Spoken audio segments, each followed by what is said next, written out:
Hi there, and welcome to the latest episode of Cool People. Now, over the last few years, since coming out as very publicly as being transgender and doing lots of trans awareness training and public speaking and media appearances on the issue, I've met all sorts of amazing people and made all sorts of cool friends. And so the whole idea of this series is to share my friends with you. And today's friend that I'm sharing with you is a lovely lady called Emma Williams.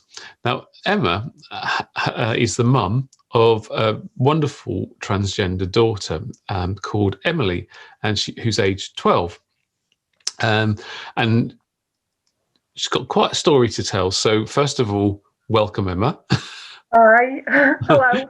Thanks ever so much for agreeing to do this. Oh, And no.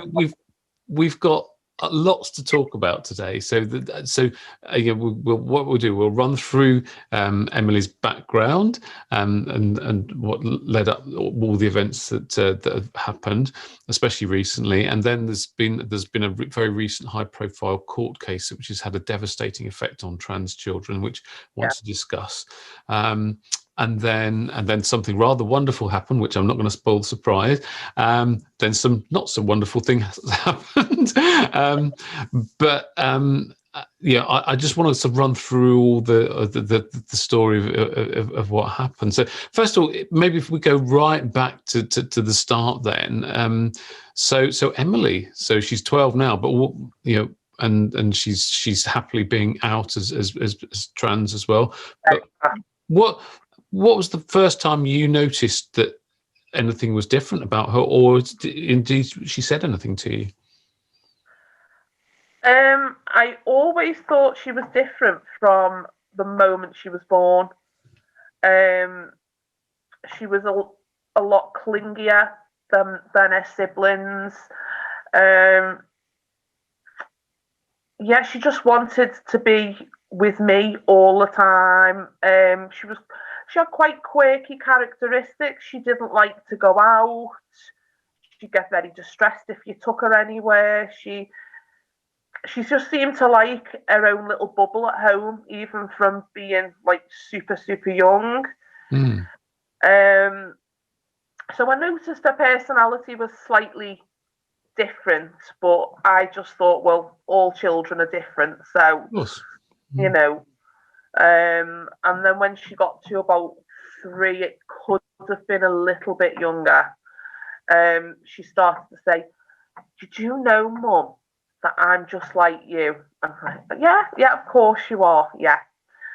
And then it'd be, "Mum, you do know I'm a girl like you. I'm secretly a girl, but nobody knows, nobody understands." Oh, bless you. Like, yeah, okay, all right. And I brushed it off as one of those things that kids say. As she got gradually older to 4, 5, obviously the language evolves. They can articulate themselves a little bit better. And then it progressed on to being more insistent and mentioned it more. She mentioned it to other family members as well. She would sort of test the waters, if you like. But none of us really took it seriously. Then, say between 5 and 6, she became a lot more persistent, and even to the extent that she was quite inventive on how to get us to understand. So she would say she actually made up a twin sister. Oh, wow. So she would say, "I'm not me. I'm so-and-so's twin sister." Oh, wow. And invented a character so that we would maybe pick up. And even then, I think it was a sort of lack of information, complete lack of information, and a touch of ignorance, because, I look at it now and think, I thought there was no such thing as trans kids, and then you think, well, where do trans adults spring up from? pick them up out of the ground. Exactly, yeah. You know, now I realise how daft it was. But she did become more and more persistent. I remember one incident, she must have been about 5.5, and you know how they have a school fair at the end of the year? And, you know, you give the children money to get, you know, old books and games and, you know, buy cakes and stuff. And she came home with her nails painted. And I said, oh, you know, I thought you were buying cakes. She went, no, look at my nails, they're fabulous. I wanted my nails painted. Oh. So she pushed and pushed and pushed and pushed, and she got to about 5.5, and we still were not listening to her. You know, we'd be having all these conversations about her. There's something wrong. Something is wrong. What's wrong? We've got to try and figure this out. And we thought of every scenario other than the one that she was telling us. You know, we're sadly trying to think of what's wrong with our child and what's she trying to tell us. And she was telling us, you know, she couldn't have told us any straighter. Yeah. And yeah, she got to about 5.5, and she would still tell us. But then the longer this was going on, the sadder she became. She became very withdrawn from all of us. And she really withdrew into herself. The only way I can explain it, and I still find this hard, I still find this very hard, because I think this is something I can never forgive myself for not listening. Yeah. And the only way I can explain it is there was nothing left. It was like living with a shell of a person. There was just nothing left of her at all. You know, she was just sad all the time. And when we spoke after, you know, she explained that she just thought that nobody would ever understand. She genuinely thought that she was the only person like her. So, you know, she just felt truly alone. She felt like she had no one. And that's something I still struggle with. I still, you know, she's not long gone in her memory because she was very young. But yeah, I let her down badly. I really did. Yeah, and I know it was down to lack of information and a lot of other reasons, but I did let her down. It's just a lack of education because, you know, it hasn't been talked about enough. Yeah, I mean, I know I bang on about it all the time, but generally it isn't talked about that much, is it? No, and the only reference that you tended to get back then on the television was always very negative. It was sensationalized, and you never got an actual story. We're still getting it now. I mean, the mainstream media generally is pretty anti-trans, but there's a few exceptions. But there's been some terrible ones recently. It's awful, and it's putting so much misinformation out there. So when Emily was about 6, we went on a caravan holiday, and one of the evenings we had to get dressed up. It was some fancy event and everybody had to dress very formal. And she'd been exceptionally low. We still hadn't really been listening to her very much. And we were still sort of trying to figure things out in our heads, and we still were a bit all over the place. And it was a resonating moment for me, this. There was a little girl about her age, and she was wearing the most beautiful dress you've ever seen, and all her hair was all pretty, and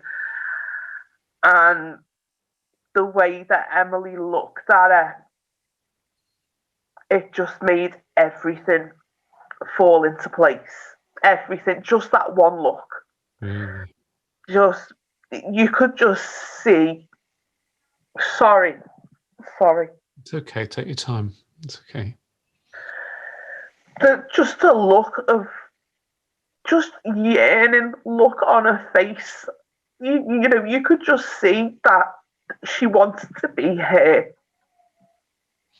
And that look and that moment, it said everything.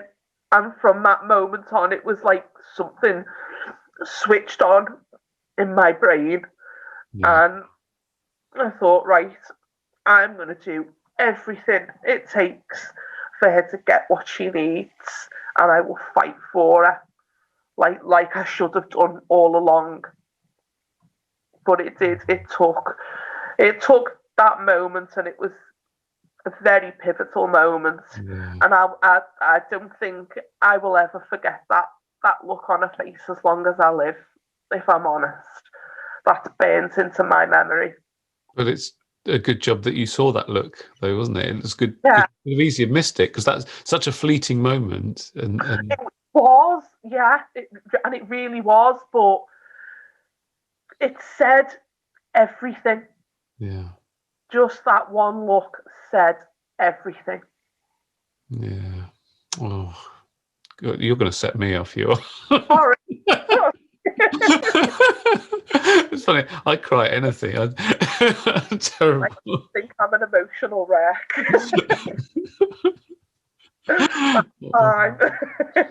Gosh. I'll blame it on the hormones. So what happened then? So after you'd seen that look and you said to yourself, right, I'm going to help Emily. So I had a conversation with her and was like, okay, you've been telling us that you're really a girl. You know, what do you mean? And, she said, Mum, I'm a girl. So I said, okay, so what should we do? And obviously she was only 6, so I would like you to take me to the doctor and for him to fix everything and make me be a girl, because that's what doctors do, they make things better. So I think she thought maybe the doctor would be able to wave some sort of magic wand and make everything okay. So obviously we had to have some very serious conversations, really, especially for a child of that age. Yeah. Obviously we talked in a way that she understood and used language that she understood, but still very big, very serious conversations. Yeah. I mean, age 6, you can have an adult conversation with a 6-year-old, but as long as you use simplistic language. I mean, at least at that age, it's not like earlier. It's at 4 or 5. At 6, they can have, you can have some pretty decent conversations. Actually. Yeah. So I said, is there anything that, other than we'll go to the doctor? I said, other than that, is there anything that we can do? Is there anything that we can do? And she said, can I please not have my hair cut again? Because going to the hairdressers was so traumatic. Every single time, it was traumatic. And then you would have days and days of upset afterwards. It would take a good while to get over having a haircut. Almost as bad as the clothing, because she wouldn't wear clothes at home. She would wear underwear and a t-shirt. She would get through the front door and her clothes would come off like they were on fire. And sometimes I wouldn't get the key in the door quick enough and she'd be trying to take her stuff off. But that's the only way I can explain it. It was like the clothes were burning her. Gosh. She really hated them. So we said, fine, we won't cut your hair again. If that's what you want, we won't cut your hair. And she said, and I hate that you're making me wear boys' clothes because I'm not a boy. So I said, okay. I said, we will go out shopping. So when we went home, I took a shopping trip with her. We tried this a few times and she would be looking around at people, seeing if they were looking at her. Very anxious, and I'd be, look, nobody knows. And she goes, they do. They know I'm picking these clothes for me, and they're looking at me. And I go, no, they don't know. They, for all they know, you could have a sister. Or I could be buying it for a relative or a friend. No, they know. It made her really anxious, even though it was something she so desperately wanted. Yeah, I've been there. I've been there. Really marred it. Yeah. I thought, right, okay, this isn't what I want. I don't want it to be even more unhappy. So, right, we tried it a few times. It was like, right, come on, we've got to try something else. So we just went online. I said, okay, we're in the comfort of our own home. Why don't you pick a couple of things?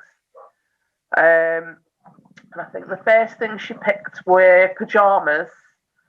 I think it was The Secret Life of Pets, because she loved that film at the time.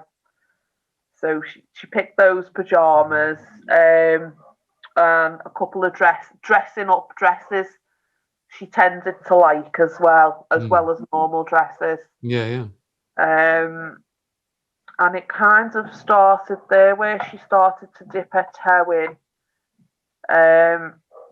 And she would wear hair clothes at home, and then she would wear the boy clothes outside. During all this time, she was getting severely bullied at school as well. Did any of her friends know about her true identity? Not in that school, but I think they picked up on something. Right. Because she was continuously bullied for a couple of years. Okay. So I think kids pick up on things, I think. She liked hanging around with the girls. She behaved to all intents and purposes like the girls. Other than what you were looking at, you would have thought that she was a girl. And I think kids aren't daft. They pick up on things, and they gave her an exceptionally hard time. I was constantly going in. Then we had problems with a teacher. My oldest son had gone to pick her up one day because I was in work, and the teacher turned around and said, "Tell your mum that she needs to have her hair cut. This hair is not acceptable." So then I had to go in and complain about that, and then I was alongside all this complaining about the bullying. Nothing seemed to be getting rectified, and we were going through so much and trying to figure out so many things with them, trying to make sure we got things right. And obviously the school didn't know at that stage either. No, the school weren't aware. Yeah, so they would still be using male pronouns and the male names. Yeah. But it was like it was the bullying that was a major issue, and I thought once she comes out in this school, I don't know how this is going to work. and I didn't feel like I was going to get support off a handful of the teachers and teaching assistants as well. My instincts just really felt like that school was just the wrong fit for her. So I'd gone in, I think we had about 3 weeks left before the summer break. I'd gone in again to complain, and they were saying, oh, well, we've spoken to the children's mothers, numerous times. And I said, well, you're kind of saying the same thing every time I come in, that, oh, well, I'll speak to their mums, and we don't seem to be getting anywhere. I said, Emily can't take any more. I can't take any more. I said, I'm pulling her out of school. I said, she won't be coming back. And I spoke to a few friends that knew what was going on. And they suggested the school that she went to, and a lovely little Church of England school. And it was linked to our church as well. So that worked out quite. Yeah. All my children were in the church choir, including Emily. Oh, okay. Yeah. Emily transitions in the choir, you see. Oh, brilliant. And at school. So I thought, well, the church is linked to the school, so I knew we had support from the church. Yeah. As soon as our vicar found out, he came to the house and said, if there's absolutely anything that we can do to help, let me know, and I will do anything I can. Anything at all. So I knew I had their support. Brilliant. And I thought, well, if I've got their support, I shouldn't have issue with the school that's attached to our church. Yeah. So I rang them up. This is the same day that I'd pulled her out of one school. I'd rang round friends and what have you. I spoke to our vicar. Obviously, he already knew everything, but I spoke to him about the school. And I rang them, and we went to view the school the next day. And I had a chat with the head teacher, said where we were up to with Emily's journey. And he said, okay. He said, she'll be starting in September. So if you can drop me an email before they start and let me know where you're up to. And then we'll just have, meetings every so often to see where she is with everything. And, then, we'll take it as it comes, kind of thing. Yeah. And that school was fantastic. Oh, brilliant. They'd never had a trans child before. And they worked really hard. They worked really hard to get things right. Brilliant. They invited mermaids to come in and have a chat with the teachers to have a better understanding. Should explain. Should explain. Mermaids is a charity that supports trans children and their families, and that you were involved in a lot. So sorry, just for the sake of the viewers, a lifeline. Yeah. Brilliant. So one of the trainers went in and chatted with the teachers, which was a massive help. And sort of, they were wanting to put together a policy, a transgender policy, to make sure that Emily was safeguarded and covered and everything would be okay. So they looked at other schools and what they'd done. I think they got a lot from Brighton. Okay. The schools there, and all sorts as well. They took resources from them. Yeah. Brilliant. And they just said, well, we've got all of these other policies here from these different places. We're just going to pick the best bits out of each one and put our own policy in place. Yeah. And once that was done, I mean, she'd already told the children as soon as she started that she was trans. She was very open. Wow. Even though So brave of her, wasn't it? Just to go in, new school and bang. Yeah, and she hadn't transitioned in school, so she was still going in the male uniform Was and everything. she? Yeah, Oh, yeah. I was imagining she was actually starting there as female. Blimey. Yeah. So, yeah, Wow. the kids were very well aware.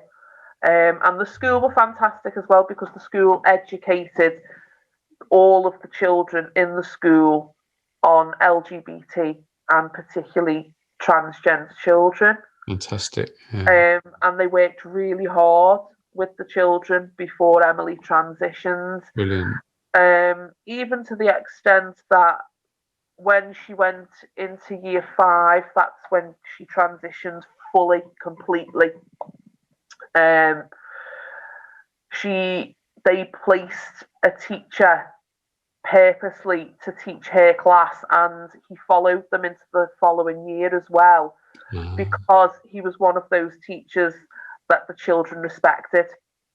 Brilliant. And he didn't take any messing. So they even down to something like that, they worked really hard. Fantastic. They did. Oh, that's so lovely to hear. Pardon? That's so lovely to hear. Really is. Oh, they were great. They were great. I mean, sometimes they got it wrong, but never intentionally. It was never intentional. And they would always ask me, or they would ring mermaids up if they were ever stuck with things and needed advice or guidance on things. They were. I couldn't fault them, considering they'd never done it before. Yeah, and what sort of dictated the timing of when she started living full time as female? School. Okay. More than anything. Because once she left the other school, and this was, so she went into year 4. Year 4, yeah, year 4. But by this point, once she'd left her old school, she just seemed a lot freer. She seemed like a bit of a weight had been lifted, and she seemed a lot more confident. Just in that one thing happening, it just seemed to really boost her confidence. Brilliant. And she would then, during that summer, she would be Emily at home, and she would play out where we live as Emily. And everybody where I live, and it's probably fair to say that you could stereotype where I live as quite a rough council estate. But you know what? Everyone on the estate that I live have been fantastic. Oh, that's and so supportive of Emily, really supportive of her, and really supportive of us as parents. We've got some really great friends where we live. That's so lovely to hear. It's because a lot of parents of trans children, yourself included, had a lot of stick from these trans exclusionary radical feminists that they really do give parents of trans kids a hard time. Yeah, you've suffered from that a lot. So it's so lovely to hear that locally you've been so well supportive. That's been great. Yeah, I mean, I've always loved where I live. Always. I mean, we've got great neighbours. The people who live where we are just really nice. We've got a lot of really nice friends. Fantastic. And I didn't know, because this is the thing, especially early on, and you're taking on a journey you've never dealt with before. Yeah. I had no idea how anybody would react. No. Each time it was, how is this going to go? How is, at times it could be exhausting, but I tended to find I would build things up in my head to be much bigger than what they were, because the reality was everybody loved her, everybody accepted her. Yeah, that's an issue. That's exactly been my experience. The fear of doing this has been far worse than actually doing it. I mean, I feel loved more now than I did 3 years ago. It's amazing. It really has. It is, and I've been very well accepted everywhere. So but initially there was a lot of fear there, because I built it up to think, what am I going to say? What are my clients going to say? What are my neighbours going to say? What are my friends going to say? What are family going to say? And all the rest of it. And you build it all up, and there's a lot of fear there, and that is the worst thing, definitely. Yeah. So moving on to when Emily then did start that first, start living full time as Emily, and going to school as Emily. What happened then? How did she feel? What was going on? By then she'd built up quite a lot of confidence, because to all intents and purposes she was Emily everywhere except for school for it must have been a good 7 or 8 months. Okay. It's exhausting though, living a double life, isn't it? It really is. So school was the last piece of the puzzle, and the bonkers thing was all the kids knew anyway. But school, it was the only thing that they did request of us, would we hold off until they'd done these lessons with the children, because they wanted things to be as smooth as possible. Okay, you can. That's good of them to actually think of that. So yeah. There's a brilliant book for primary school kids called Vincent the Vixen. Was that one that they? No. They started it with history lessons. I remember that much. Okay. They went back to, basically the premise was going back to things where people didn't have rights, and how that was sort of the social norm and totally acceptable. But if we look at it in this day and age, we think it's abhorrent, and it totally blows the mind that could ever have happened.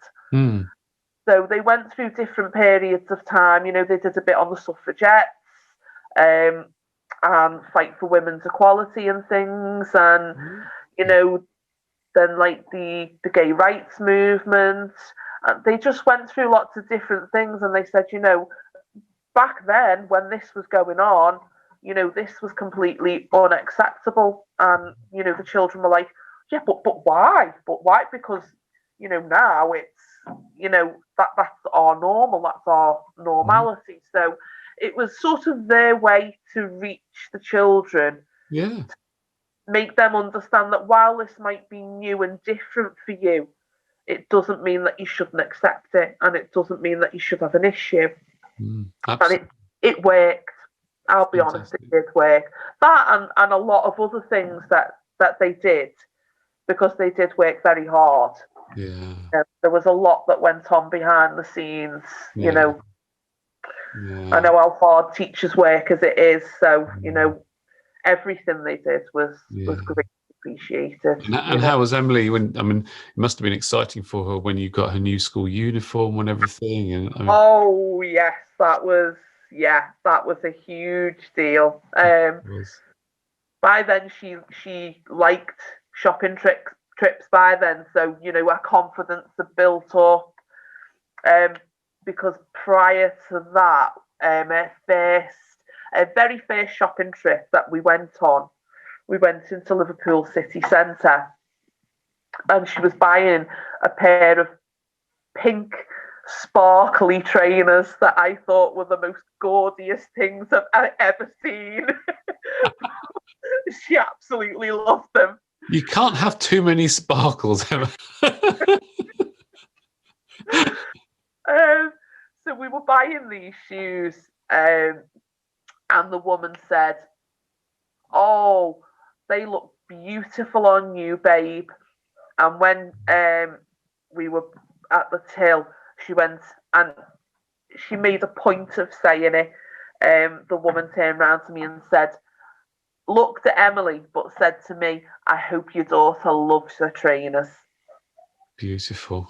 And yeah, that was such a big deal to her, and that just that one little gesture made future shopping trips for us so much easier.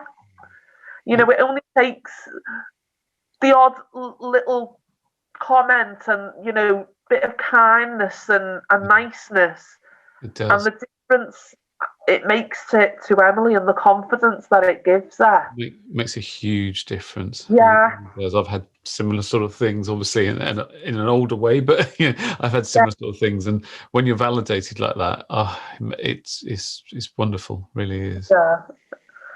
So when we went shopping for a uniform, she was absolutely made up. She sort of wanted everything, though. You know, where normally you're going into the winter, so I'm thinking, you know, we need to get tights and the, you know, boots. And she's like, well, I like these shoes. These shoes are pretty. And what about these pretty socks for in the summer? And we're like, we're nowhere near to there yet. How much? Yeah, I was so excited. It was kind of like a kid in a candy shop. And the trouble is, kids grow so quickly, so you just don't want to get too much, do you? Especially with shoes and things like that. Oh God! So like, okay, well, you know, we'll get a couple of pairs of the socks because you're not going to be wearing them for very long. You're going to be wearing tights because, trust me, cold legs are not nice. But it was a lovely day, actually. It was a really nice day. Even like the little things that, because we had to go and pick the PE kit and the school jumpers you had to buy from the school because it had all embroidered. So it was specific to the school. Even going to pick that up, the fact that she was getting the cardigan instead of the jumper. Yeah, of course. It was such a big deal. Yeah. No, I totally get it. Totally get it. And she walked to that school like she was on cloud nine. Oh, she really did. She really did. What a difference! Happy. And what a difference to how she was before. Yeah, definitely. And I think that's where it started with her, you know, where she started to really grow in confidence.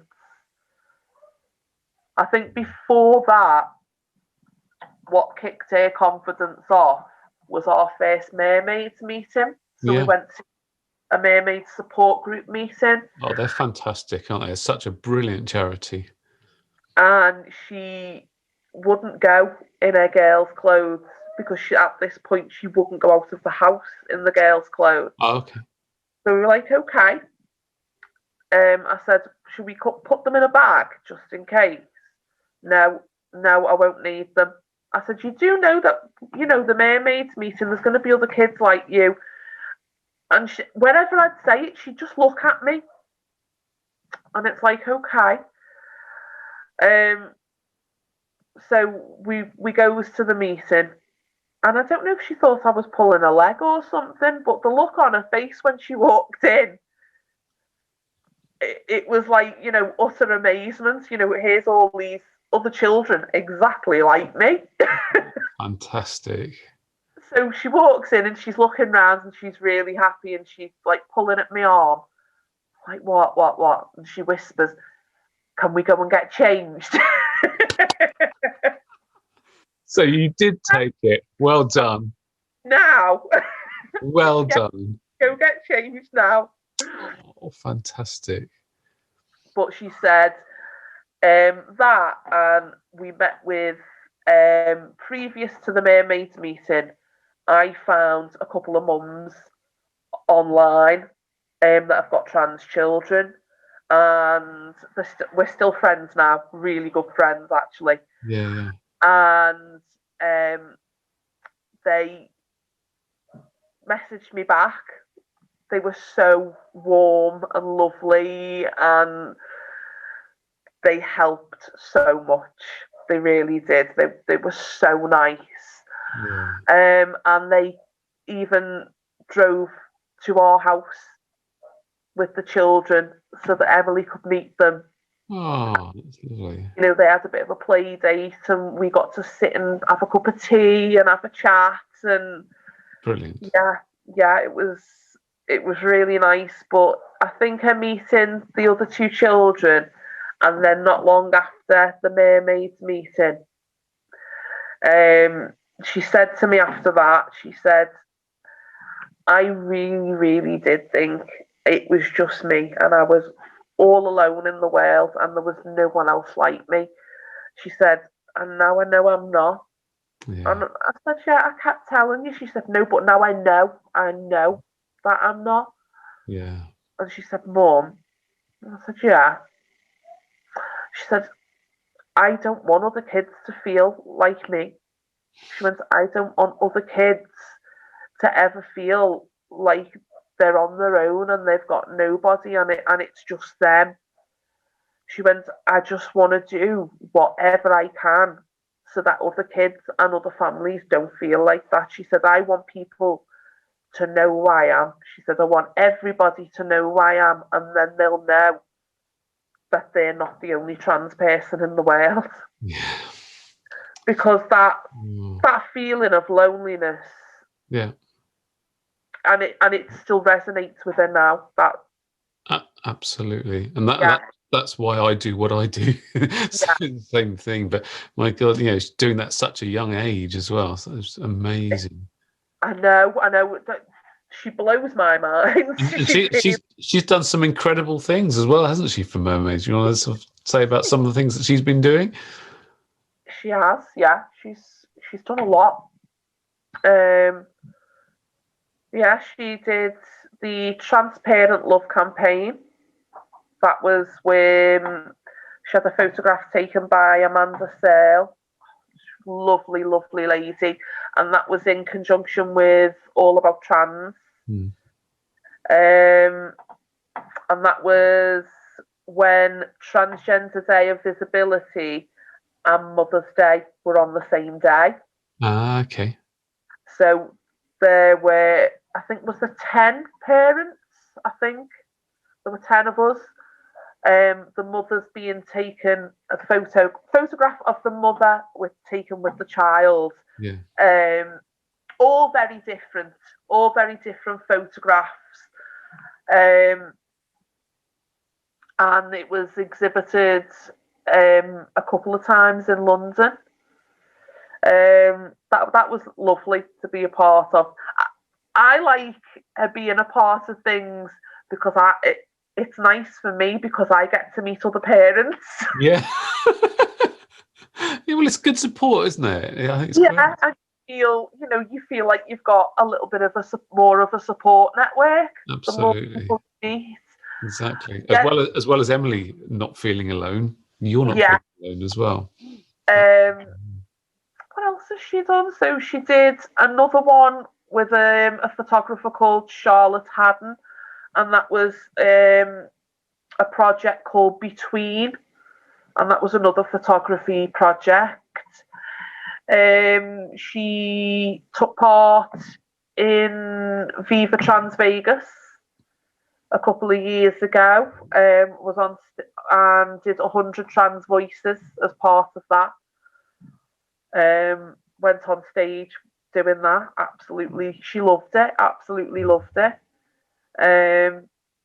It was quite emotional actually because the theatre went into complete darkness while all of these trans voices that have been pre-recorded were being played over the loudspeaker. Wow. So it was quite emotional. I bet it was. And then Emily was the only child to take part. So then this little tiny voice just pipes up, and it got a lot of people in the feels. Oh. Definitely. Oh. She was also an extra. The first thing she did, actually, she was an extra on Butterfly. Oh yes, yeah, brilliant. Yeah, that was the first thing that she'd done. She's given speeches at T-Door twice. Yeah. She did the If I Had a Voice campaign with mermaids as well. That's something she's really proud of, actually, because the concept really resonates. It really does. Absolutely. Yeah. I think it speaks for all trans children that they're constantly being talked over and not talked. Totally. Yeah. So many people talk about trans children without actually knowing them, and yet when you actually know them, you realise they're just ordinary kids. Yeah. And they just want to be happy, and they want to be themselves. Yeah. Yeah, rather than conform to what other people want them to be.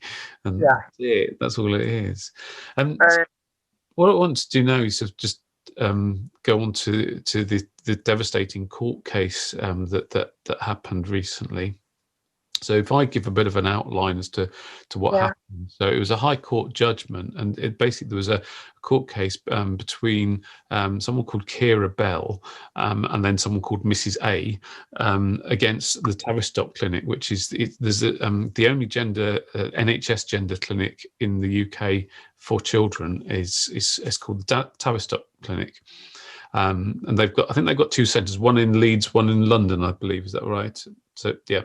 So, but it's the only clinic, for NHS one for kids, and basically they were taken to court, and it was all about consent, basically, this thing, and what happened is that Kira Bell was someone who had previously been treated by the Tavistock. Previously, she was assigned female at birth. But then she was identifying as male, and then she was going through their treatment, and then decided that it wasn't for her, and she then decided to detransition. But then she decided to take Tavistock to court, saying that she couldn't, at her young age, she couldn't possibly have been in a position to give consent. There was no talk about parental consent at this stage. It was all just about the child's consent, and then Mrs. A was a mother of a trans child who didn't want their child to transition, and so but then the whole thing was being backed by an anti-trans campaign group, and so that's what it was. That's what was behind it all. So anyway, the Tavistock Clinic didn't actually take their defence seriously, and they didn't have any facts to back themselves up with, and I mean, it was hopeless. They lost the case completely, and I don't blame the judge at all, because the judge basically had to make a decision based on the evidence placed before them on the day, and on the day. The Kira Bell and Mrs. A and the anti-trans group, they'd got their act together. Tavistock didn't, and so Tavistock lost. And so now we're in the situation where now they're appealing, but in the meantime, as soon as they lost, as soon as this judgment went against them, they immediately withdrew all the hormone blockers. Now there's hormone blockers, or otherwise known as puberty blockers. There's basically two different sort of treatments with trans people. So one is the hormone blockers, which stop the hormone that's in you already.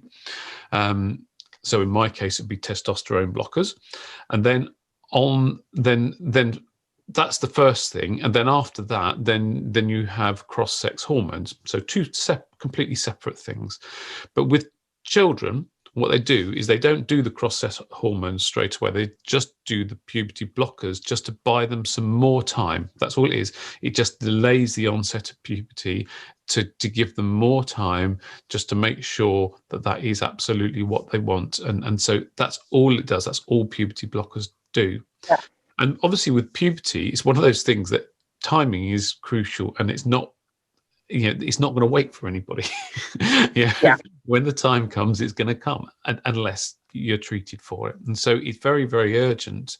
And what Tavistock has done, as soon as this court hearing came along, instead of talking about parental consent as they do with all the other parts of the NHS, they haven't spoken about that at all. They've just said it's purely on the child's consent, and so they've automatically stopped all the puberty blocker treatment, and they're saying now that anybody that wants it then has to go to court to get a court order to say they can have it. And then it was just rotten timing for Emily, wasn't it? Because this all came along. Emily is just heading towards puberty, and she was just about to have the puberty blockers, and then all of a sudden it was stopped. So do you want to take it from there as to what happened after that? Yeah, we were literally waiting on our hospital referral appointment. So we were there, we jumped through every hoop, we'd answered every question, and we've been under the Tavi for over 3 years. Yeah. And the kids, contrary to what some people believe, these kids are put through a really, really vigorous and tough assessment. They've got to have conversations that they probably shouldn't have to have. That I think maybe even some of the conversations are irrelevant, even down to asking what their sexuality is, and things like, are you in a relationship? If so, what do you do in this relationship? And I think, there were certain things that are asked of you, and they want to know the ins and outs of every detail and every facet of your family life. There's no stone unturned, and we just accepted that they're the gatekeepers to what we want, so we are going to have to play ball. And we did. We were very patient. We answered everything as honestly as we possibly could. And we eventually got to the point we needed to be at. At the time, we needed to be there. Because obviously there was no point in trying to have Emily put forward for medication that she didn't yet need. So her assessment went on for quite a long time, because for a good while medication wasn't needed. And then the case comes to fruition, and we didn't get a letter, we didn't get a phone call, we just found out, I found out through Twitter, and then I found out off other mums that the Tavi had put a statement up on their website to tell us that, to tell us basically that all referrals are now paused indefinitely. So yeah, I panicked a lot, because I thought, did Emily know at this stage?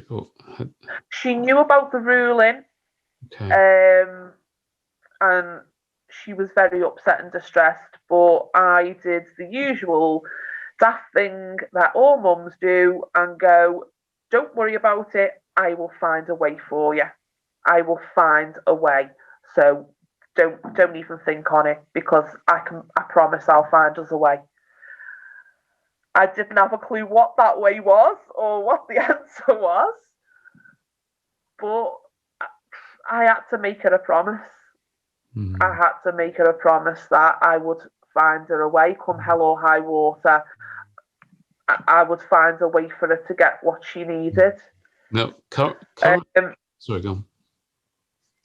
And then we decided to do the GoFundMe. Yeah, well, if I just explain sort of what was behind that, because at the moment in the UK, there's only two routes for trans children for getting treatment. One is the NHS, which at the moment is non-existent because there's nothing happening there. So that's ruled out. And the only other way, there's one private gender clinic in the UK that will treat children, and even that they have had to register themselves offshore because of all the attacks that's happened on them. So they can't even operate from the UK, but they are operating in the UK, but based offshore. And they're called Gender GP. But obviously, being a private gender clinic, that costs money, and it's expensive. It's expensive with everything, all the assessments and the blood tests and everything that happens, and all the medication. And so a lot of people just can't afford it, and so they end up being priced out. And so this was the situation that you found yourself in, wasn't it? Yeah, absolutely. Yeah. So there was one of your friends decided, and said, "Why don't you do a GoFundMe page?" Yeah. A friend of mine said, why don't you do a GoFundMe? And I felt very uncomfortable with it initially. I can imagine. We might not have a lot as a family, and that's fine, but we don't ask anybody for anything, and we manage and we get by. And, I might only work as a care assistant, but I love the job I do. And it gives me massive flexibility to be there for my children. Yeah. I'm quite fortunate in that respect, that especially with the way life has been at the moment with numerous lockdowns, I've been able to constantly, switch my shifts around, and, my company does work really hard with me. All right, it may not be a high-flying career, but, I love what I do. Yeah, absolutely. And I felt very uncomfortable with the thought of asking people for money, and kind of, well, she's my daughter, she's my responsibility. I wrestled with it quite a lot, and I found I was very uncomfortable initially with doing it, even down to once it was out and it went live, I felt a little bit sick. I was a bit, should I have done this? Are people going to start saying things to me that, what do you think you're doing? Asking us for money, look after your own child kind of thing. There was a lot went through my head. Yeah. But like my friends kept telling me, they said, you've promised this child that you're going to find a way. So you are going to have to swallow your pride. And this is the way. I know when you told me that you'd launched it, my goodness, it was amazing, wasn't it? I mean, you reached over the target within 16 hours. It was incredible. I kept logging on. It was like I just couldn't, like every hour I was going, oh my God, it's up to this and it's up. It was just so exciting to watch it going up and up and up. It was incredible. When it launched, I think half an hour later, I had calls in work, so I was doing tea and bed calls. So I knew I would be in and out. So once it launched, I was like, showed Emily that it would launch. She was really excited, and how do you think we'll get the target, and how fast it'll go up, and she was super excited, and I was like, you need to sort of calm down a little bit because if we get a couple of £100, I think we should be grateful. I said, look at what's going on in the world. People are really struggling for money. It's not an easy time at the moment. I said, so, you're going to have to be patient and don't put too much on this. Yeah, and you set the target at 13,000, didn't you? Yeah. But you ended up getting 14 within 16 hours. I mean, it was incredible. Yeah. Incredible. I couldn't believe it. I checked it just before I went to the first call that I had that evening. Yeah. And I think over £2,000. Like, was it more? Only after half an hour. This was. It was quite a lot. Yeah. And I couldn't believe it. So I was telling Emily. So then, because I'm in and out, I was in and out until about 10:30 at night. And every time I popped back home, have you checked? What's it on? It was so exciting. It wasn't until, obviously, once I'd finished work and then I'd settled Emily for bed and everything, I kept looking at it and well, I couldn't go to bed because I'd be lying there and go, I'm going to have another little look. I'd just grab my phone and see where it's up to. Because each time it'd be going up and all these gorgeous, beautiful messages. Oh, there were some lovely messages alongside it as well. So, yeah. Sleep went out the window that night. I bet you couldn't wait to tell Emily in the morning when she woke up. Well, she gets up quite early anyway, because her school's quite far away from where we live. So this morning, that gets up and seeing where it was, and I don't think I want to sit quietly and have this cup of coffee. I'm going to have to get her up out of bed. Oh, brilliant. So I went and woke her up, and she couldn't believe it. I still can't believe it, if I'm honest. Amazing, isn't it? But just to know, real. Just to know, that her treatment is secure is just. Oh, that is everything. Just incredible. That's everything, because initially it wasn't a worry until the court case that that was something that we didn't worry about.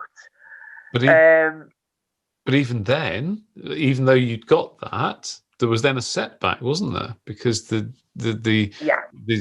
anti-trans groups then tried to stop you accessing that. So tell me what happened there. Yes, I've been told by a lot of people online that a lot of anti-trans groups had jumped onto the GoFundMe, and they'd encouraged each other to report the GoFundMe en masse. So from what I was told, there were an awful lot of messages to GoFundMe saying, that she shouldn't be given the money for whatever reason. So we had to send over quite a lot of evidence to GoFundMe, to show that what we were doing was ethical and legal, and that it wasn't a problem. But alongside that, obviously, once the GoFundMe had launched, and as lovely as that part of it was, and the support and the many, many gorgeous, gorgeous messages of people, there was the other side of things. There was the messages with the death threats. There was the messages telling me I was an awful mother, that I've got Munchausen's. that I should have my children taken off me.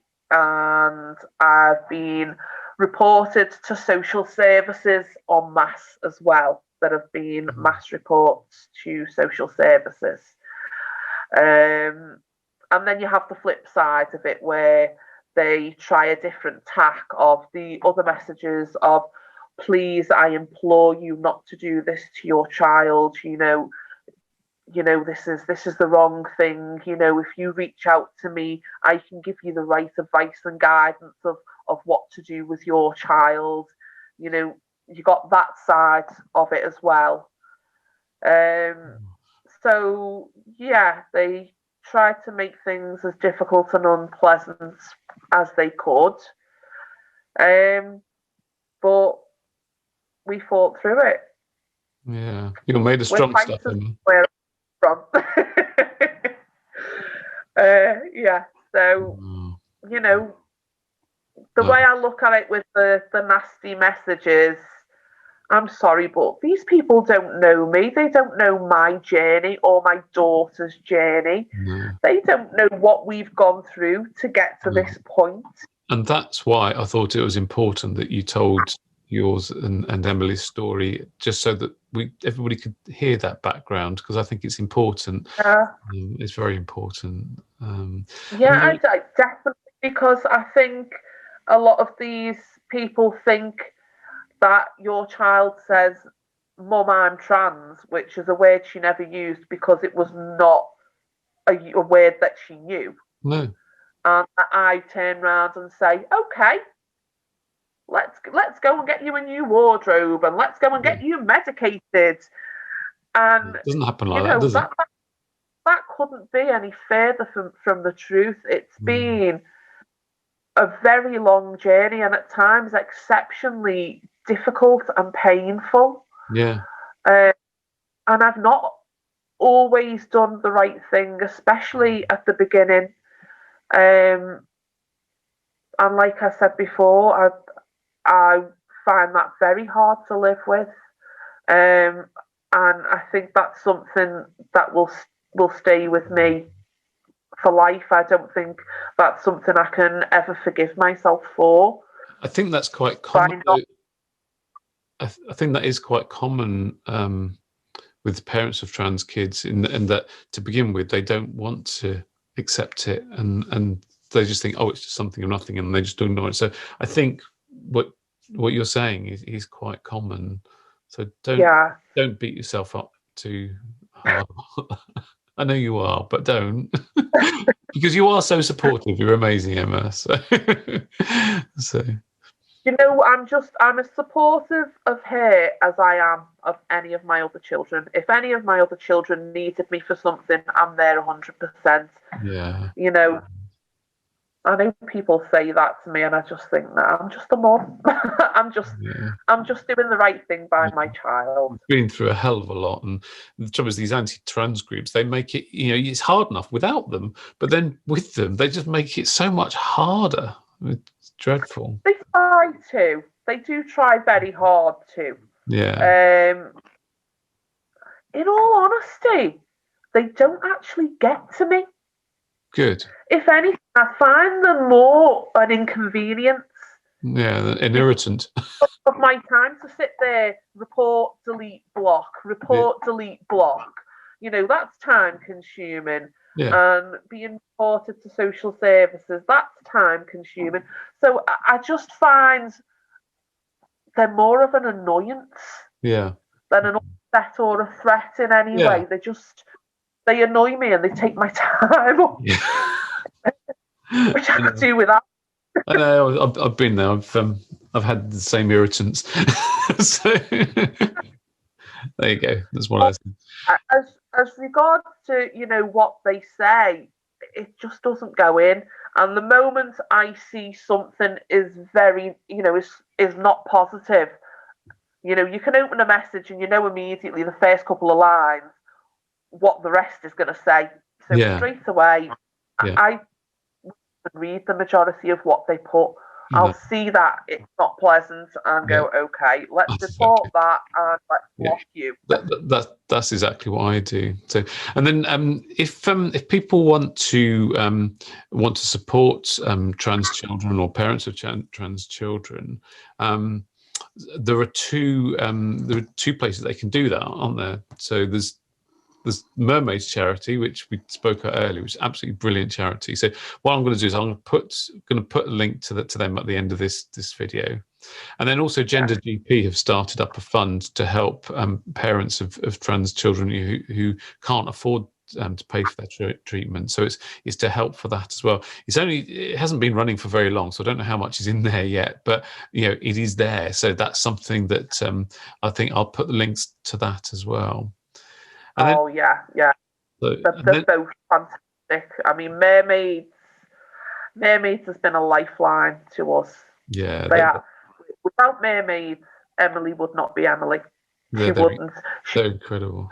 Have the confidence and the strength that she's got without Mermaid support.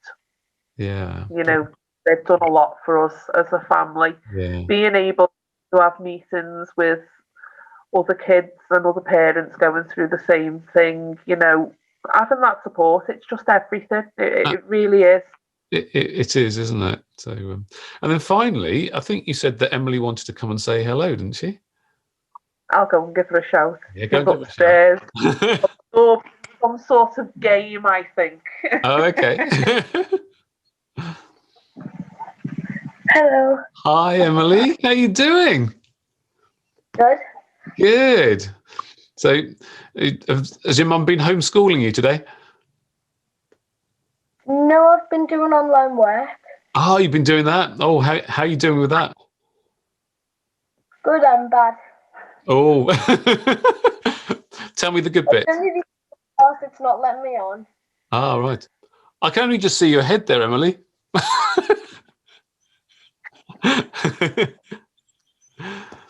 So your mum's just been telling me, all about your story and everything. It's absolutely fantastic. You're such an inspirational young girl. You really are. So you've been doing such amazing stuff with Mermaids, haven't you? Yes. Yeah. What do you find the best thing about Mermaids? Probably the fact that they try to help out all the trans children. Yeah, and you've been right at the forefront of that. I mean, you see, I've got my cat here. Shall I pick him up? Here you go. Who's Zebedee? I've got my cat sleeping on my bed. Have you? Yeah. Yeah, I try to avoid my cat sleeping on the bed because I don't like the cat hairs on there. So but he sneaks in sometimes, and I try to boot him out. So I think you're doing absolutely brilliantly, and all power to your mum for supporting you like she does as well. It's fantastic. So, and I can see that you're so much happier now as well, aren't you? Yeah. Yeah, brilliant. Oh, well, thanks ever so much, Emily. And is there anything you'd like to say to all those amazing people who donated to your GoFundMe page? I want to say thank you so much, and I love you all. Oh, that's lovely. Yeah, that it was amazing, wasn't it? Absolutely incredible. Oh, well, thanks ever so much, Emily, and thanks ever so much, Emma. Are you still there, Emma? Yeah, I am. Well, let's see you as well. There we go. Yeah, we've got two of you there. We've got double trouble now. There we go. Fantastic. Well, thanks ever so much, both of you. It's been a joy to talk to you both, and quite an emotional journey as well, Emma. Yeah, definitely. Well, thanks ever so much. Oh, your phone's going now as well. Better go. Yeah, go get it. Yeah. Thanks ever so much, both of you, anyway. And thanks ever so much for everyone for watching this episode of Cool People. I've got lots more cool people lined up to do. If you like this video, please like, comment, and subscribe and share it. I really appreciate that. And I look forward to seeing you on the next one.